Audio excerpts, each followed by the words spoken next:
Hey everyone, today I have Paul's Breckwell brand pellet stove controller on my test bench. Paul sent this to me because he had some issues with it, and when I got it, for sure it had a bad manual feed switch. So I repaired every issue. I put a brand new switch on, for example, and tested it, and it all works fine. So I'm at the point where I'm ready to do a final test on it. So I'll go ahead and turn it on, and when I do that, my pellet stove simulator here will turn on the combustion fan and the convection room fan. So let me do that so we can go through a little bit of time here.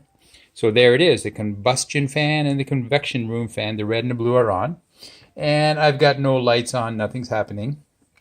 What I can do though is I can step through the A, B, C, D, E max light settings, and that will increase my fan speed, and we'll see that by the light intensity going brighter. There we go, brighter and brighter with every step, and down, down, down. There's some small changes there.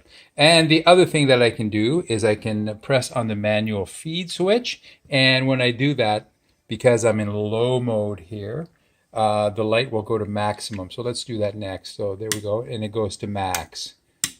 And so that's functional. The other test that needs to be done at this point is the manual feed switch.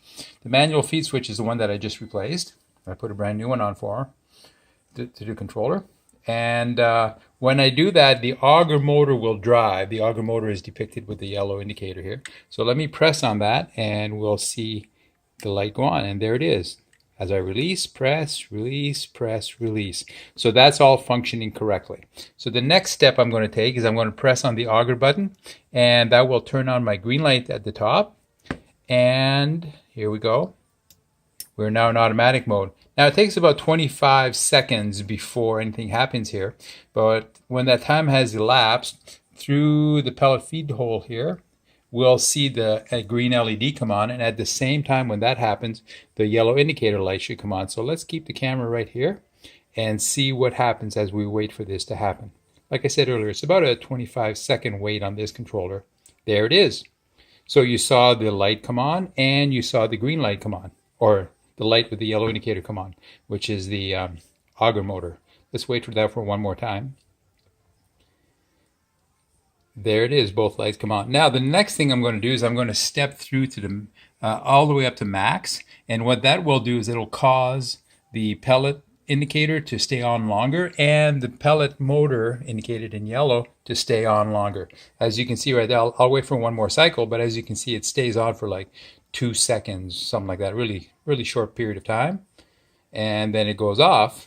So let's wait for that to happen. There it is, 1001, 1002. I'll switch it over to max, and we'll see when we get to the auger will stay on much longer. So let's wait for that to happen. There it is, and you notice it's staying on much longer. So that's it, folks. This pellet stove controller, as from my point of view, is fully functional and it's repaired, and everything is working correctly on it. Paul, I want to thank you for sending me your controller for repairs. I appreciate it very much. I'll get this back to you as soon as possible. Over and out.